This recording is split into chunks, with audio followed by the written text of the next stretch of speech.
Magandang araw po sa inyong lahat. Kumusta na po kayo? Ayan, maraming pong salamat sa inyong panonood.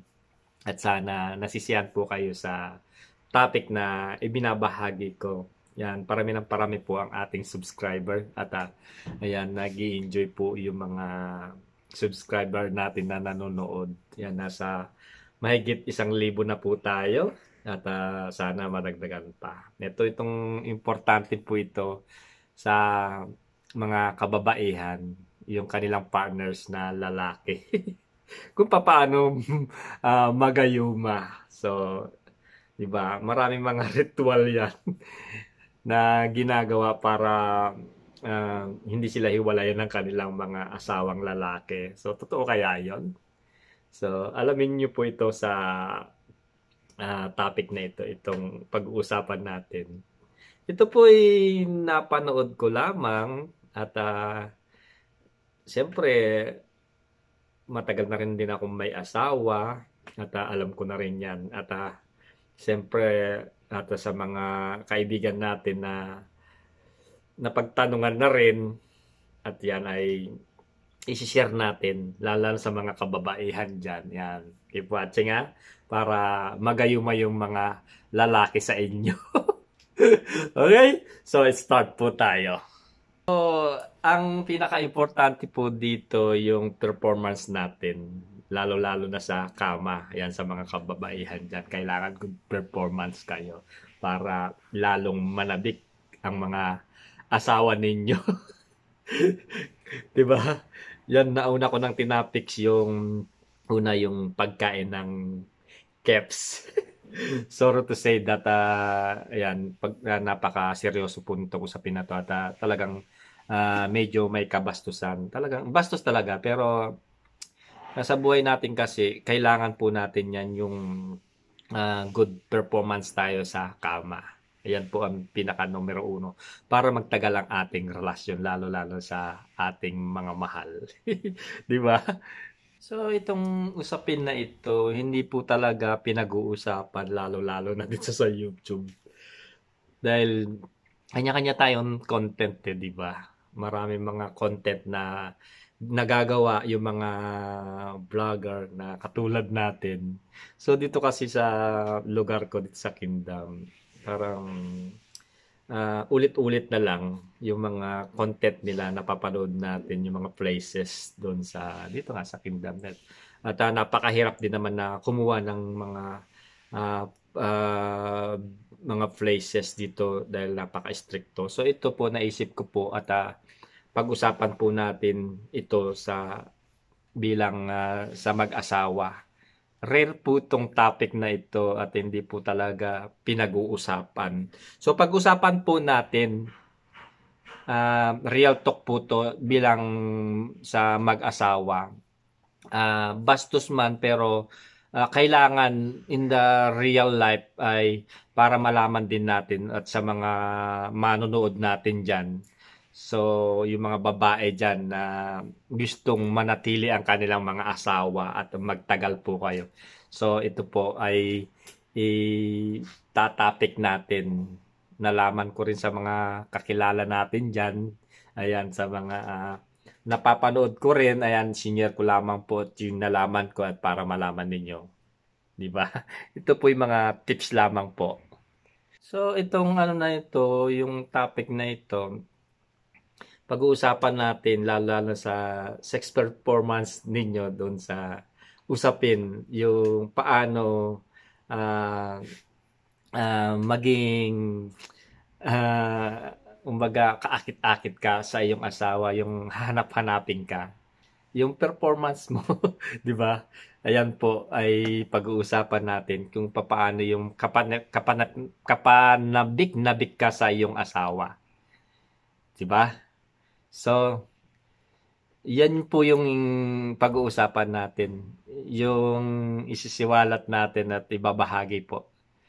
Ito ay yung base na rin sa aking karanasan dahil matagal na rin akong may asawa, di ba?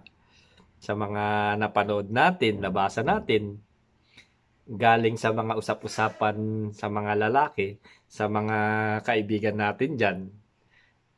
Kaya itong mga gawain na ito ay babahagi ko lang sa inyo.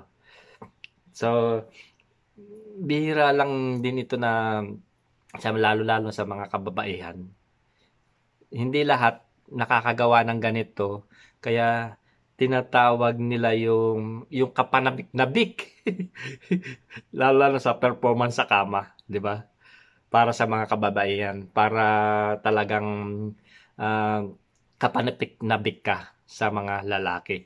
Which is kahit na magkahiwalay na kayo, ikaw at ikaw pa rin ang hahanapin ng lalaki, 'di ba?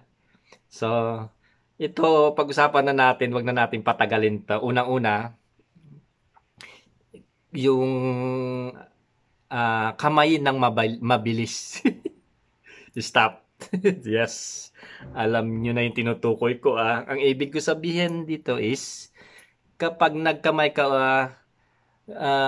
sa iyong asawa, hindi yung pangkaraniwan, ah. Yung pangkamay lang sa lalaki. Yung ibig ko sabihin, yung kamay ng mabilis and then stop, ay ganito yon. Kamayin mo ng mabilis na talaga for chance na para nga tsansahin mo lang na yung seconds lang na sobrang bilis. Mabilis na mabilis. And then yun, bigla mong ihinto. Bigla mong itigil in seconds, di ba? After na, mga 5 seconds lang ba? Unti-unti-untiin mo na lang na dahan-dahanin for another yun na isang mga 5 minuto, di ba? Tapos bilisan mo na naman uli in the seconds. So ito, alam niyo naman yung mga kalalakihan, mas lalong gaganahan yan. Yung baga bibitin-bitinin ninyo. So, kailangan na kumbaga sa pagkain na yung pagkain hindi mo dapat binibiglayan para mabusog ka. Kailangan tikman mo yung unti-unti, 'di ba? Para masarapan ka. Halimbawa, ang lechon, hindi mo naman pwedeng biglain 'yan. Hindi mo malalasahan 'yan ng mabilisan. Kailangan unti-untiin mo, 'di ba? Yung kung pag kumakain tayo ng lechon, kailangan yung balat, yung malutong, isa lang 'yan. Oh, 'di ba? Napakasarap. Yung parang ganun, bibitin-bitinin niyo ang lalaki, 'di ba? Kasi kapag ang lalaki binibitin niyo 'yan, lalo 'yang mag-iinit, guys. Lalo 'yang mabibitin at talagang mag-aalburuto 'yan, 'di ba? So, ito, hindi lahat ng mga babae alam ito dahil nga mga ignorante lalong-lalo na sa mga first timer pa lang ng mga dalaga tapos na pangasawa mo, hindi nila alam ito, yung tipo na ito. Kaya ibinabahagi ko po sa inyo yung itong tips na ito, yung bitin-bitinin ba na effect. So ito, ituturo ko po sa inyo para yung mga partners ninyo hanap-hanapin kayo na yung mga lalaki at mas lalo pa siya na interest sa iyo, 'di ba? Lalong-lalo na pagdating sa kama. So, isa pa, huwag tanggalin yung T-pants, 'di ba? Alam ko na yung ibig ko sabihin. Yung T-pants, yung pambaba mo. Yung kalimbawa, yung panty ninyo, yung T-back, na kapag nandyan na ka na, mag-umpisa na kayo ng mag-jubjaga. Huwag nyo agad pagpasok nyo sa kwarto, ayan, kailangan bitin-bitinin nyo siya. Kumbaga, magsuot din kayo ng, kumbaga, yung ka-LL na suot kayo ng gaya ng pang-sexy para pag nakita kayo ng inyong asawa. Wow! At syempre, mabango kayo. Para ang inyong asawa at na lalaki ay talagang magnasa sa inyo na talagang at tapat yung pabango ninyo. mabango-mabango niya at naliligo kayo. Yun ang gustong-gusto namin, lalo sa mga kalalakihan dyan. O, aminin ninyo, di ba? Totoo naman. Kaya kapag ang babae, kapag malinis yan, siguradong uuwian kayo. Pero kapag ang bantot ninyo at may putok kayo at ang inyong keps ay hindi nahuhugasan, siguradong iiwan kayo ng asawa ninyo. Kailangan, guys, sa mga kababaihan dyan, kailangan lagi tayong malinis, mabango para yung mga asawa natin, talagang pagpantasyan ka, nasa trabaho siya at ikaw iniisip ka niya, ay pag-uwi ko, aanin ko ni asawa ko, talagang titirahin ko yan. Bastos talaga po, no? Talagang ano na to, bulgaran na to. Talagang kailangan ng mga babae, hindi lang sa pangangatawan ang malinis. Kailangan lahat sa lahat ng bagay, disiplinado tayo lalo sa ating mga asawa. Sa kilos at pag-aalaga sa kanya, pag-aaruga, sa mga pag-aalaga sa anak, 'di ba? At saka sa pagmamahal sa pamilya at siyempre sa atin na rin sa sarili natin, kailangan malinis tayo, mabango tayo para ang ating partner na lalaki ay talagang pananabikan ka, lalo-lalo na sa iyong ginagawa sa performance mo sa kama. Yan ang pinaka numero uno ng talagang matagalan na relasyon, yung ikaw ay talagang good service, lalo-lalo sa kama. Yan tip ko po sa inyo yan. So ito nga, pagdating sa kama, yung halimbawa, yung kanyang mga kapanipanadik na mga wear, kagaya ng pang-itaas, pang-baba, yun, kapag nandyan na kayo, chuchok-tsakan na kayo dyan. So, wag kakagad hubad ng damit. Kailangan bitit-bitinin nyo muna ang inyong asawa. Kung yung ginagawa dati yan, ay pagpasok nyo, hubad kagad. Talagang walang excitement na magaganap dahil araw-araw na lang nandiyan. Pero pag kailangan ang isusuot nyo, yung dapat, kumbaga nag-adventure kayo, isuot mo yung mga pampasexy, yung talagang pananabikan ka ng asawa mo.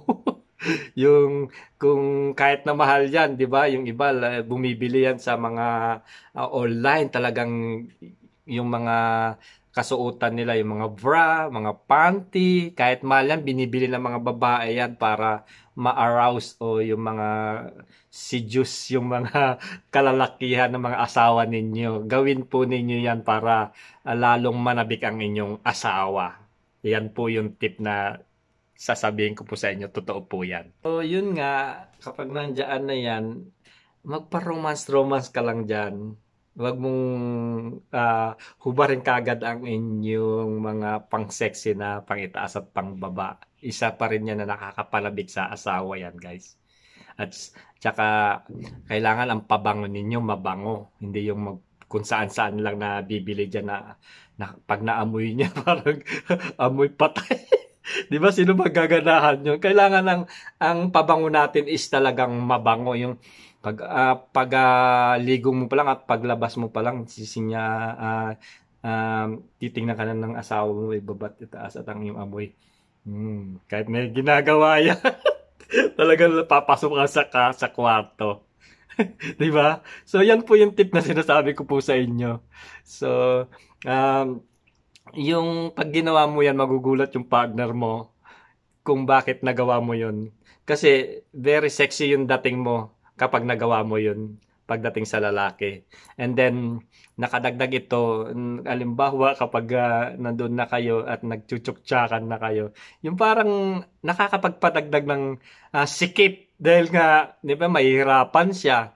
At siya, nandun na yung sandatan niya na talagang yung batutay niya, tigas na tigas. At hirap na hirap siya doon sa kasuotan mo. Bitin-bitinin mo po yun for sure. Hanap-hanapin ka niya. Di ba? Subukan mo ito. Yun nga, hindi lahat ng babae ay nagagawa yun. Alam niya yun. So, yun nga, imbes na maghanap ng partner mo ng babae, di ba? Kapag nagagawa mo yung lahat ng sinasabi ko sa inyo, yes, hindi yan maghahanap. ikaw at ikaw pa rin ang hahanapin niya. So, naturally po ito, hindi po yung talagang bibigyan mo siya ng gayuma. Talagang yung gayuma na yun na sinasabi ko sa inyo is naturally. Yung pagsusuot ninyo ng sexy, yung pag-perform perfume nyo na mabango, malinis ang katawan ninyo, isa po yung isang gayuma na sinasabi ko po sa inyo. Naturally, na kailangan malinis ang katawan natin, naliligo tayo ng araw-araw. Siyempre, yung hininga natin, mag-toothbrush tayo, maglinis tayo ng mabangong hininga natin. Ang ating mga caps, yan, hinugasan, nilalagyan ng feminine wash. Di ba? For sure. Kakainin at kakainin kayo sa sobrang bango ninyo. Yan po yung tips na sasabihin ko po sa inyo. Sigurado makaka-3 rounds yan. At araw-arawin ka pa. Dahil sa mga gawain mo yan, di ba, yung iba, hindi natin na alam sa mga asawa natin. Minsan nagyayabangan yan. Yung asawa ko, napakabango niyan, napakalinis. Talagang kapag nagtsuktsakan kami talaga 3 times a day. Dahil nga ang bango, ang sarap, ang galing. So, yun po yung sinasabi kong tips sa inyo. Kailangan alam nyo po yan yung sinasabi ko sa inyo na naturally na gayuma. So, isa pa, kailangan ito guys, lalo na dito sa kama. Kapag nandyan na kayo, yung liliyad kayo habang nakapatong ang inyong mister, di ba? Kung hindi nyo alam, yung kapag nakapatong kayo, okay na, di ba? May mga technique din dyan, yung forbidden technique, yung hidden technique natin, kailangan alam nyo po yan. Kapag nakapatong ka, kailangan mo yung lumiyad ka. Yes. Huwag kang mahiya kapag nagtsuktsuktsakan na kayo. Di ba? Nahihiya ka dahil maliit yung hinaharap mo, maliit yung dibdib mo, 'di ba? Hindi ito batayan, maliit man o malaki man 'yan. Ang importante dito ay nakaliyad ka. Parang pinapakita mo no na ganadong-ganado ka. Alam niyo po ba yung kumbaga nakaharap sa iyo yung asawa mo? Tapos nakaliyad kang ganyan. Tapos yung kahit na maliit lang sa yung nag-iimot-imot ka na ganyan. Tapos para kang nangangabayo na ganyan. Ay, sorry po sa mga ayaw po ng topic na ito. Ito po sa mga nakakaunawa at malawak ang kaisipan. Ito po ay buhay mag-asawa ito.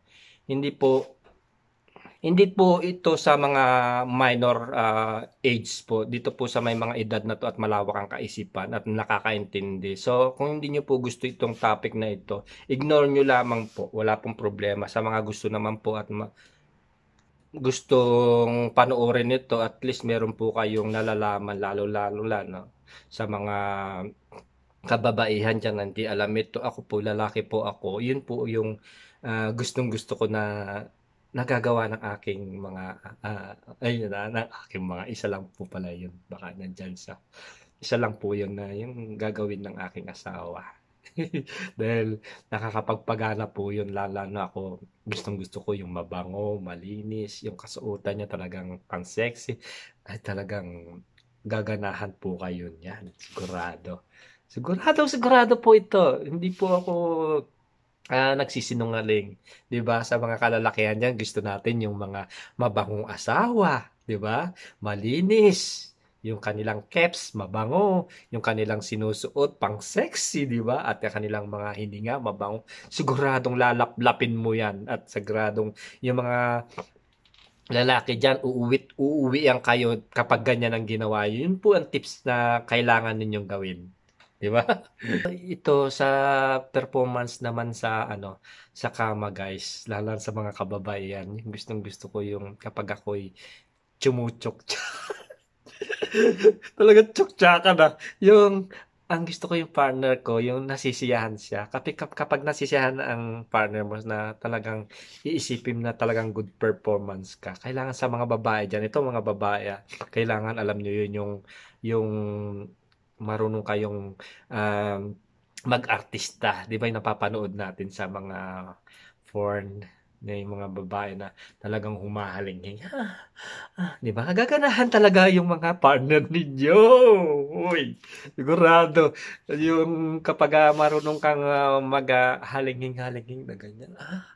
Oh, ah. 'Di ba? So, yan po yung tip ko sa inyo. So, yan sa mga kababaihan ha, huwag niyo pong masamain itong sinasabi ko po sa inyo is totoo po ito. Lalo sa mga kami mga lalaki, yan ang gustong-gusto namin na napapasaya namin yung mga partner namin at kapag kayo ay ganyan, talagang uuwian kayo at talagang gugustuhin kayo na yung natural na gayuma na magagayuma siya sa iyo.